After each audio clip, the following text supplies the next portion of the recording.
17 taxis और 18 से 20 सेसिस अर्थात 35 प्रकार के टैक्सीज को हटा करके एक टैक्स लगाया जा रहा है। व्यापारियों को तो नाचना चाहिए, लोगों को खुश होना चाहिए। जिस प्रकार से 12 बजे के बाद लोग झंडा लेकर के खुश हो रहे थे कल रात को, तो वो चीज सब व्यापारियों को करनी चाहिए। जितनी भी व्यापारी लोग हैं सब लोग ये चिल्लाते थे कि ओ इंस्पेक्टर राज 18 लोग आ गए, 20 लोग आ गए, किस किस को पैसा दें, और वो परेशान करते थे, चाहे वो परेशान करते थे या नहीं करते थे, पर ये कहा जाता था।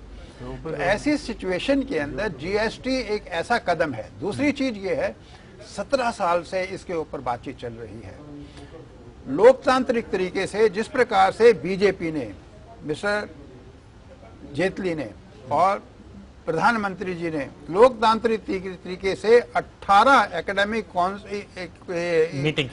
मीटिंग्स की हैं और एक कंप्रोमाइज फार्मूला अडॉप्ट किया है, ये एक बहुत सराहनीय बात है, मैं ये समझता हूँ।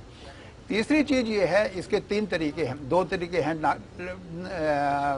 विश्लेषण करने के। एक, देश की व्यवस्था के हिसाब से ज्यादातर जो राज्य हैं इस समय बैंक्रप्सी की कगार पे हैं, उनके पास पैसा नहीं है, वो अर्निंग्स नहीं है, रेवेन्यूज नहीं है, खर्च करना चाहते हैं, लोगों के लिए कुछ करना चाहते हैं लेकिन वो नहीं कर पा रहे हैं। दूसरी चीज ये है कि इससे रेवेन्यू अर्निंग्स होगी, स्टेट्स को फायदा होगा। पंजाब गवर्नमेंट कहता है 20,000 करोड़ रुपए का मुझे फायदा होगा अगर ये जीएसटी अप्लाई होता है।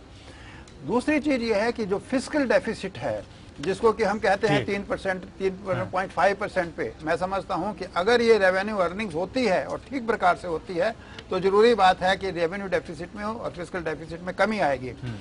इसके साथ साथ ये भी देखने में आता है कि बहुत ज्यादा सहूलियत मिलेगी व्यापारियों को, लोगों को। एक टैक्स लिया, बात खत्म हो गई।